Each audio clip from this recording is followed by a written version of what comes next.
All right. So, Bezrat Hashem, today we're going to go back to something we spoke about very lightly. We just discussed the idea, but today we're going to understand it a little bit better. It's what we call the Shevirat HaKelim. You remember we spoke about how the light from the Or Ein Sof came down onto the world of Atzilut, and halfway through, right, the light was not being contained. It was too strong. So the crystallization of the kelim, of the vessel that was supposed to retain the light, ended up breaking, and the light started going down, right? And just so we understand, so and then the worlds were created, right? The different worlds were, the Olam HaBari'ah was created, and then the Olam HaYetzirah was created, and then the Olam HaAsiyah was created, depending on the lights. And as the lights came down in the Shvirat HaKelim, the orot that were relative to the the world of Neshamot was retained in the Olam HaBari'ah. The orot that were related to the world of the angels stayed in the world of Yetzirah, right, which is the world of angels. And the orot that were related to Asiyah, who came down to the world of Asiyah. Okay, that's what what we've learned. And the avodah is to elevate back all those orot, right? So that the orot, the nitzosot, the orot from Olam HaAsiyah go up into the Olam HaYetzirah, become one with the respective Or, and then that Or goes to Olam HaBri'ah, to that respective Or, all the way back to Olam HaAtzilut. And that's what we call Tikkun HaOlamot. And we do that essentially through the Tefillah.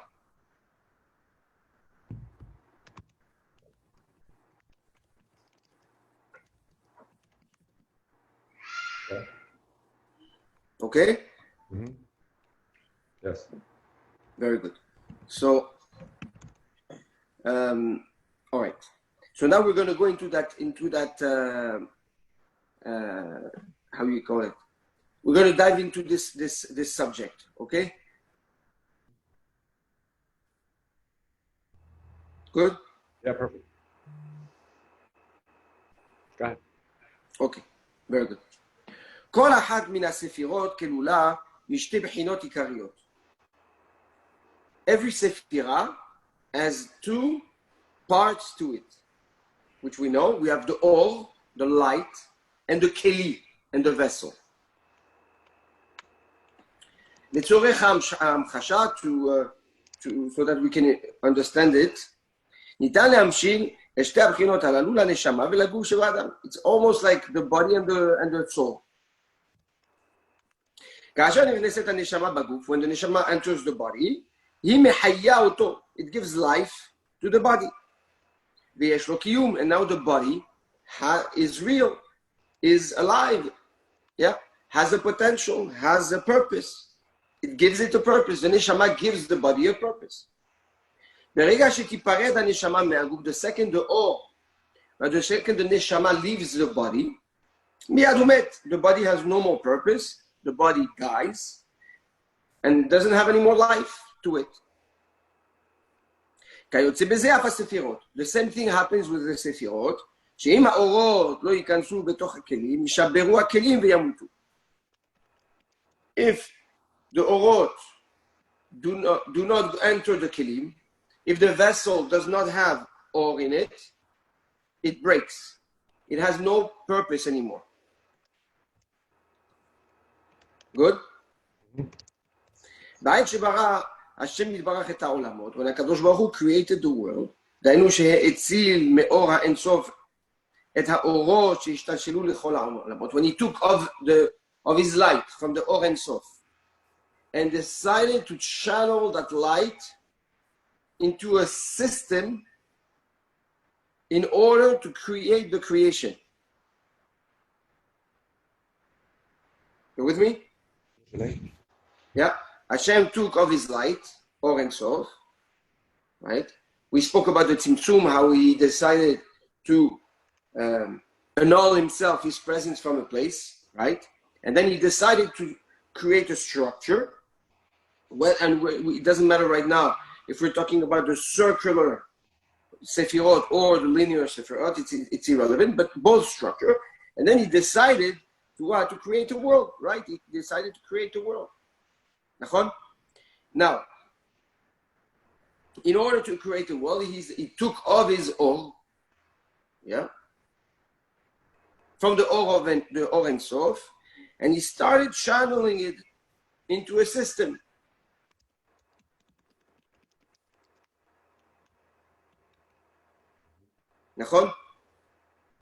So the first crystallization of Sefirot and of Olam that was built perfectly, Kivyachol, or to the will of HaKadosh, I cannot say to the will because everything is the will of Hashem, but in completely, okay, was Adam Kadmon, Ak. Good? Yeah. That's the world that, if you will, we don't really speak about because it's a world that was complete, that has been completed. All the orot that were supposed to be retained there stayed retained, and it's a olam, it's a world kivyachol of perfection.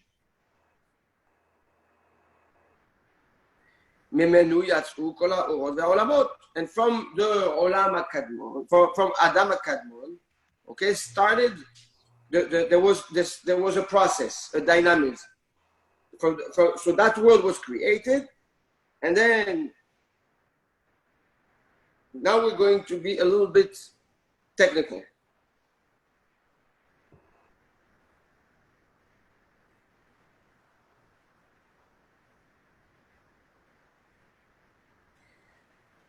So the way it was created was that first, the three Sefirot of Kahav, Ketech, Chochmah, and Binah,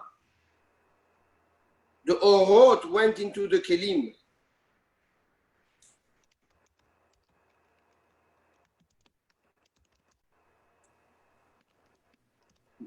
And the Kelim were retained themselves.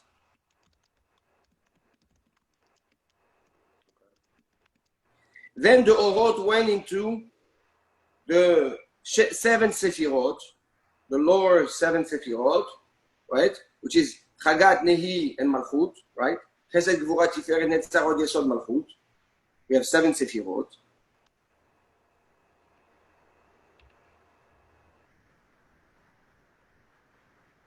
Yeah, go ahead.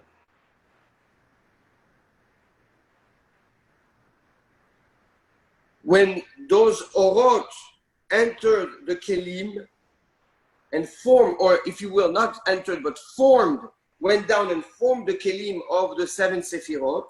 Why 7 and not 6? We said it was 6. You have Malchut. Yeah. You have Chesed, Gevurah, Tiferet, Netzar, Hod, Yesod, and then you have Malchut, the Keli of Malchut. Or the Keli of Malchut, you're bringing it from up to down? No, Malchut is in Asiyah. No. Malchut is the 10th Sephirah in all the Sefirot. Right, but we said that in Olama Yetzirah, that's 6, and in Olama Asiyah, there's the Malchut. You bring in Malchut together with the Yetzirah.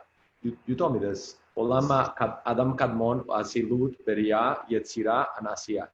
So in Kadmon is AK, Adam Kadmon. In Olama Asilut is the glory of Hashem, that's the Chokhmah. Then the Beria, we have the Bina.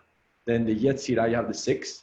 And then the Asiyah. Yes, that's in the Yud Kei Vav Kei. That's in the Yud Kei Vav Kei. Yeah, that you're right. In the Yud, if you take Yud Kei Vav Kei and you break it down into the Olamot, you're right. Yeah.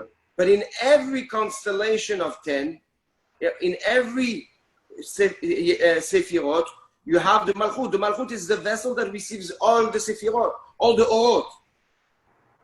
Okay. Listen. Tamar, you're missing something. Salut. Yeah, I'm listening. Ishmatov. Remember, we have the structure of the 10 Sefirot. Yeah. Okay? We're good? Yeah, I'm looking at it. Very good. That structure at all time exists within another. So, for example, you have 10, but in each one, you have 10 again. And in each one of it, you have 10 again. Yeah. So this is a structure that always exists. It's just that what prevails or what is referred to when we talk about the breakdown of Yud-Kei Vav-Kei or of the Olamot, then there is one Sephirah dominant that will take that precedence and governance. But that doesn't mean that in the regular structure you're not going to find the Malchut, because the Malchut is a point of connector between what it has received and what it's allowing to share with the Tzura that's under it. Okay.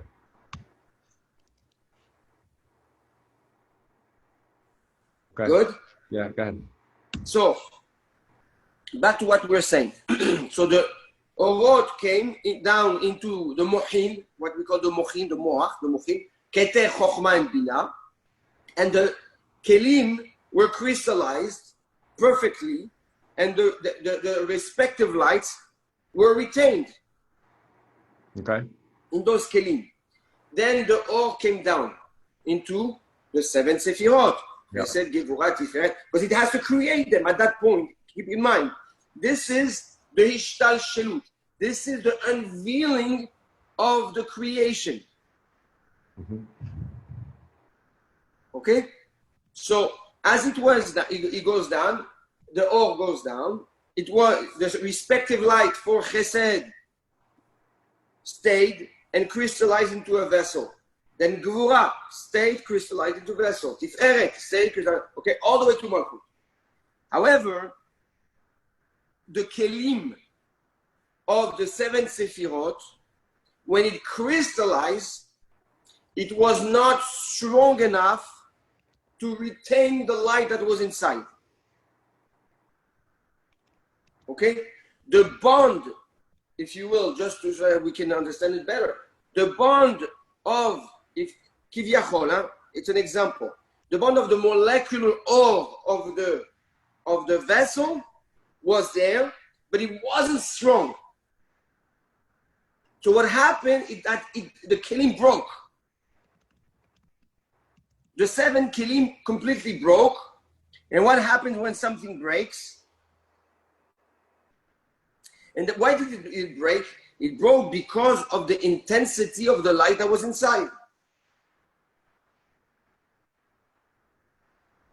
So the shivrei kelim, the broken pieces of the kelim, okay, which is the chitzoniut, right? It's, if you remember, what did we say? It's the outer layer of the orot that is inside, right? The kelim, the broken kelim fell. Yep. When something breaks, it fell. And it fell from Olam HaAtzilut.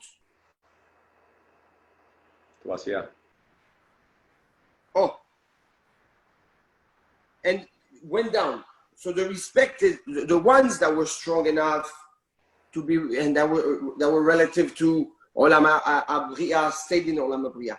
The ones that were weaker or more, less spiritual and more physical, continue to go down, like something that's heavy, and floated in the Olam HaYetzirah.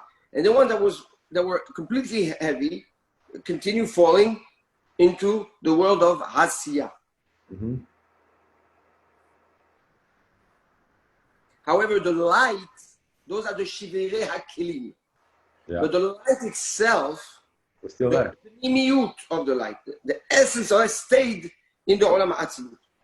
Yeah. הגם שהאורות נשארו במקומם ולא ירדו מכל מקום, חלקים מהם ירדו ואילו נועדו להחיות את שירי הכלים שירדו למטה. Even though the major part of the light, the essential light, stayed in the Olam HaAtzilut, Okay, a little bit of that light, a lot of nitzotzot, of spark of those light, fell with the kelim, because what is the kelim? The kelim is the crystallization, the outer surface, and the crystallization of the ore. So the kelim itself is also ore. Yeah. So when the kelim fell, it fell with some of that ore, some of that light.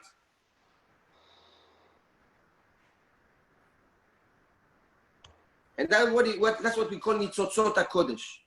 When we call about nitzotzot, about the sparks of kedusha that that we have to elevate, we're referring to the shevire kelim, to the ore that fell in a form of what we call shevire kelim.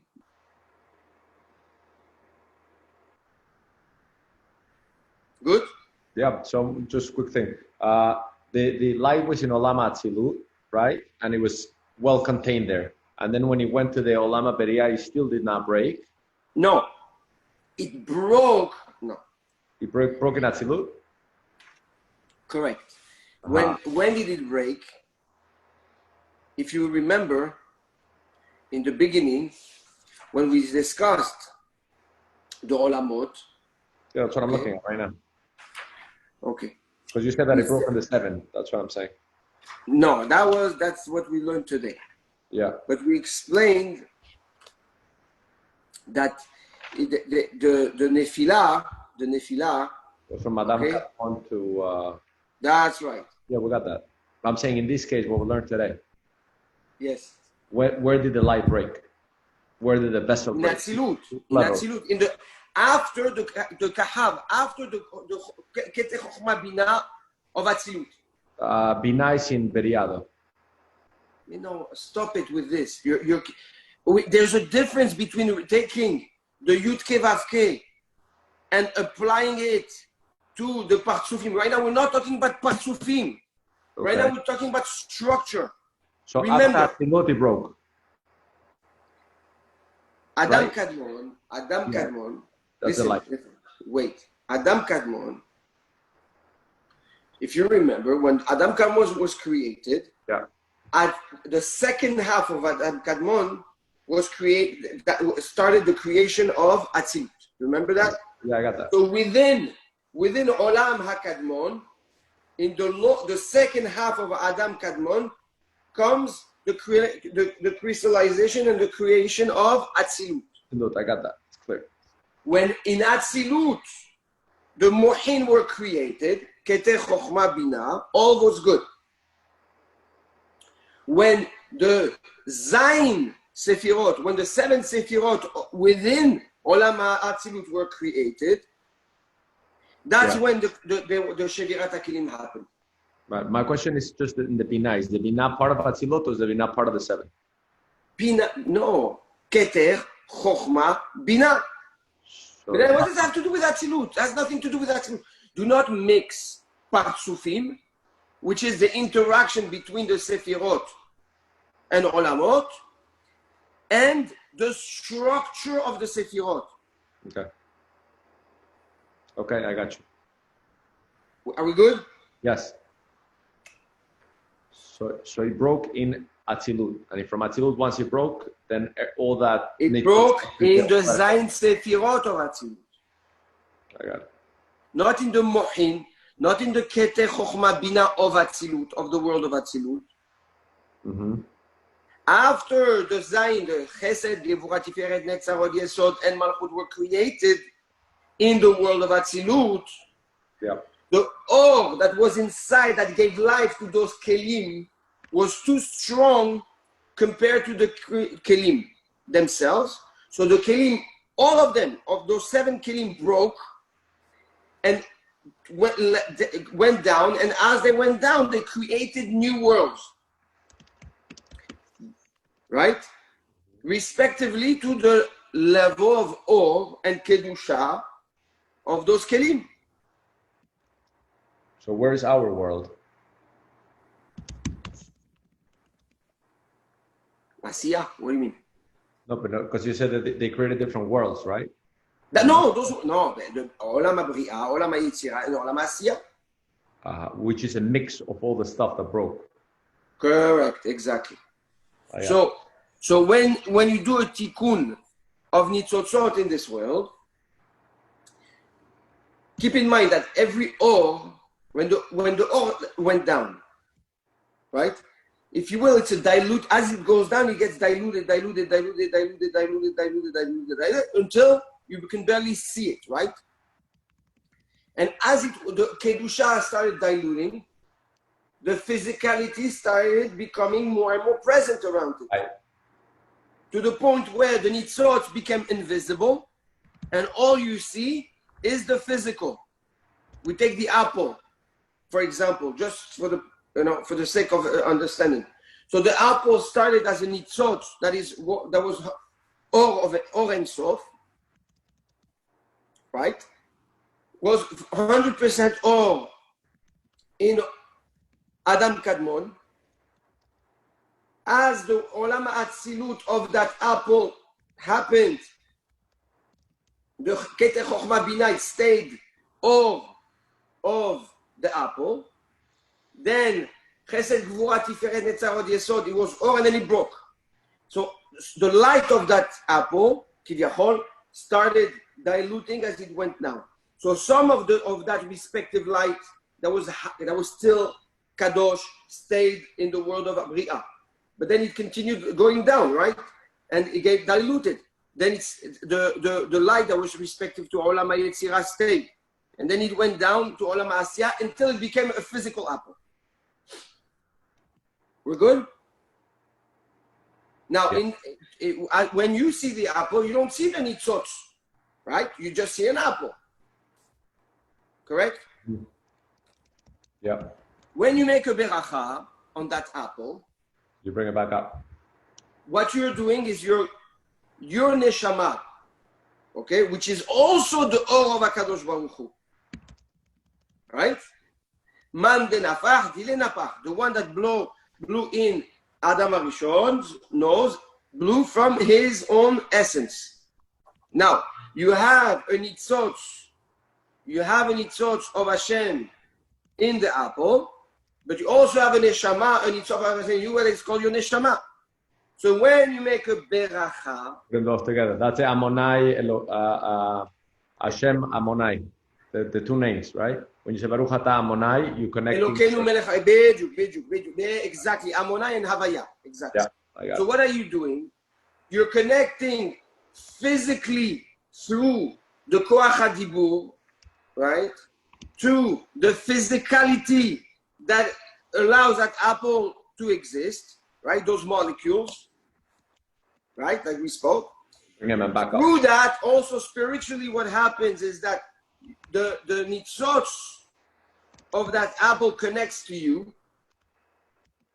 and you have, through the koach haberacha, the ability to elevate it. So what happens? Once you make a beracha, that nitzot, that spark of the or Ein Sof that is in the apple, is now released from the physicality of the apple. It now goes and elevates itself and connects to what? Connects to its original or that got stuck in the world of Yetzirah, right? And then together they become one, and now they become a higher concentrated kedusha. So the kedusha, which direction it goes? Up. So now it starts going up, and it connects to Olam HaBeri'ah, to that specific nitzot of light of or Ein Sof that was stuck in Olam HaBeri'ah, and then it becomes one again. And then it elevates itself all the way to Olam HaAtzilut, and it goes back, respectively, to the Keli, to the Or that it was part of, to the Keli it was part of in the Olam HaAtzilut. Beautiful. So every time we make a beracha, we reconstruct the Keli. I love that. Okay? Now, just a tiny element. Lechaora, if that's the case, then just take anything you see and make a bracha. Right? You don't even have to eat it. You see an apple, make a bracha on an apple. You see a carrot on an apple, on a carrot. Yeah? But that's not the elevation, right? is because now the nitzot of the apple becomes part of you, because you're eating it. Right. If you make a bracha and you don't eat, it's bracha levatala. Okay, so now it becomes part of you, and then what? So you have part That's of that. what elevates. It's our neshama that go up and down. That our neshama that has the ability to open the gates and close them in the amunai, the kavanah. This is the power of elevation of the nitzosot. The nitzosot connect to us, and through us go up.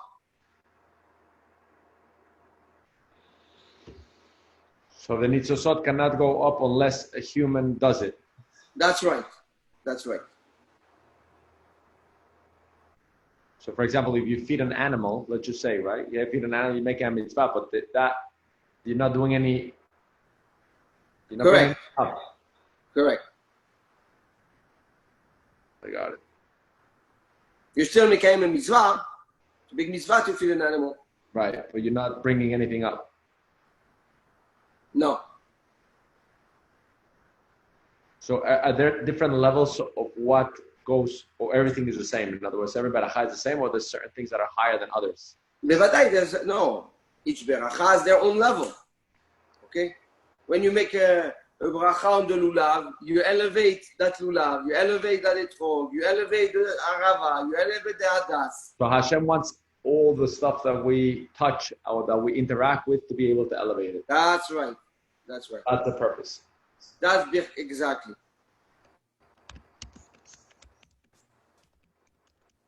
Sorry.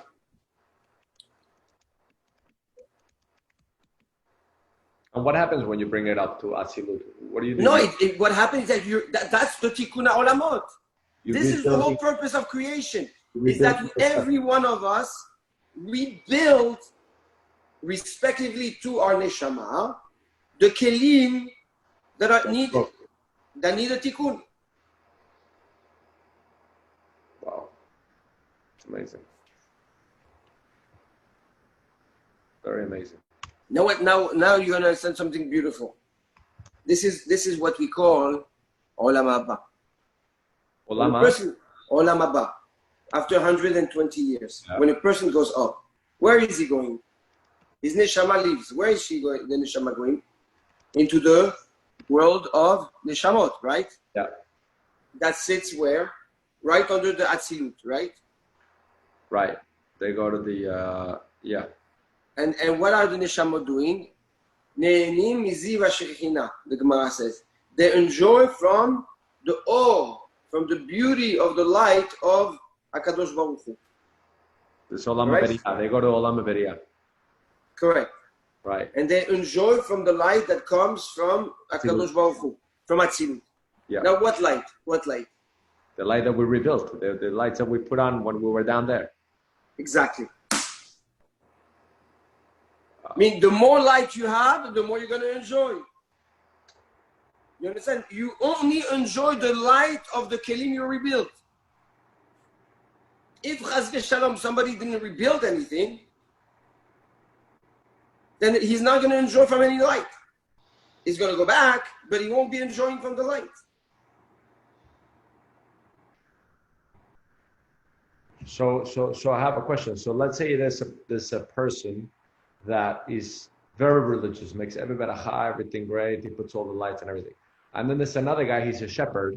He lives in the outside, but he really takes care of Hashem's nature without having a beracha. So one guy is building a light there, and the other guy is not. That's my question. Well, you don't know that because you don't know the timimut and the purity of the people. That's my question. So my question is it the beracha that really brings the light, or is it good deeds in general that brings the light? Because if it's a beracha, I get it. You say hadama, ha'etz, everything, I got the nitzosot. But let's say the person is he's just a nice person, and he takes care of the animals like David or Moshe. I know they did something bigger, but I'm just saying in the beginning, they only took care of animals, and they were carrying animals. They felt bad for them. They didn't do any nitzosot. They didn't bring anything up. They were just carrying off an animal. So when they went to Shamayim, a regular shepherd that really took care of the animals, But there is no. What I tell you, Yeah. So that's my question. The lights are only berachot, or the lights are also good deeds? No, but that is also good deeds, Sadiq. But that's also good deeds. Every mitzvah has a power to release an nitzot from a moment, from a space, from an event, from So it doesn't whatever have it is. to be you're recreating the light. It could be other ways to put the light on. Correct. But the main way of doing it is through the tefillah and the berachot. That's the main way of doing it. Okay, it's 10:04. I know you gotta go. Yeah, but I sent him the invite. When I see that he checks in, we'll work. So let's continue. We're good? Yeah, perfect. So Helke Ora. No, now, how many nitzotzot? And you have to understand that we're talking in spiritual world, right? So it's a number for us to relate to. But numerology in the world of spirituality does not exist. So when you do something, when a person dies, let's say yeshiva, he created his yeshiva, or he made some sort of a movement like the Baal Shem Tov.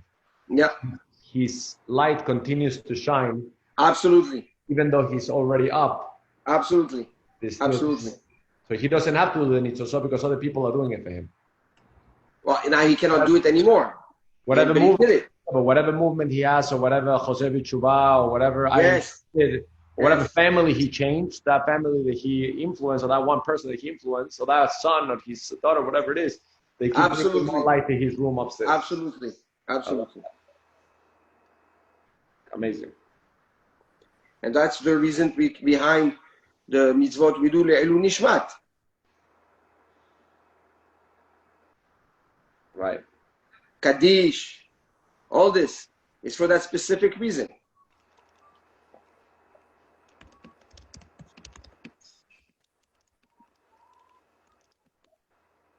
Right. Okay?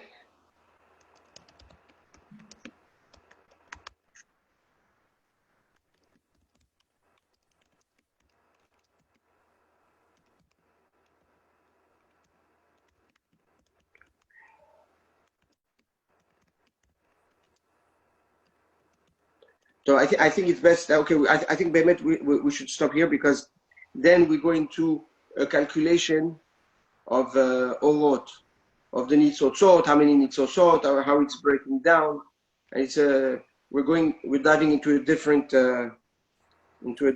concept. Great, thank you, Rabbi. Tov. Oh, have a great day. Besorot tovot, Sadiq. Besorot tovot. Love you. Thank you.